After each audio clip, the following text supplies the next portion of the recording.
Mangrol police સ્ટેશનના પ્રોહિબિશનના ગુનામાં છેલ્લા 1 વર્ષના સફળતા લિસ્ટ મુજબના આરોપીને ઝડપી પાડતી સુરત જિલ્લા એલસીબી, જેથી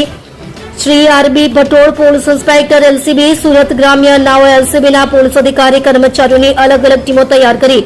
સુરત જિલ્લામાં વિવિધ ગુનાઓમાં નાસફળ આરોપીઓની તપાસ કરી અંગત હ્યુમન સોર્સિસ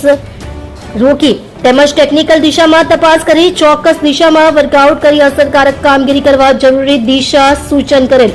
જે અનુસંધાને J L. Patel, police sub inspector LCB, Surat ગ્રામ્ય નાઓ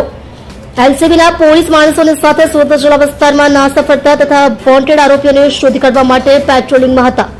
તે દરમિયાન હેડ કોન્સ્ટેબલ દિનેશભાઈ કાનજીભાઈ તથા પોલીસ કોન્સ્ટેબલ અક્ષયભાઈ શંકરભાઈ નાઓને સંયુક્ત રીતે બાતમી હકીકત મળેલ કે માંગરોળ પોલીસ સ્ટેશન ગુનો રજિસ્ટર્ડ નંબર 0419/2025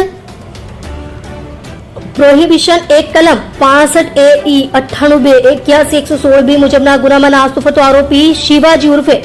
શિવો ગામિત રહે તુકેત ગામ, તાલુકો ઓરેડ, જિલ્લો સુરત નાનો હાલમાં તેના ફળિયામાં એક દુકાન પાસે ઉભેલ છે. હકીકતના આધારે તાત્કાલિક તુકેત ગામ ખાતે જઈ આરોપી બાબતે તપાસ કરતા ઉપરોક્ત બાતમી હકીકતવાળો ઈસમ હાજર મળી આવતા સદર ઈસમને ઝડપી પાડી પૂછપરછ કરતા તે માંગરોળ પોલીસ સ્ટેશનના ઉપરોક્ત ગુનામાં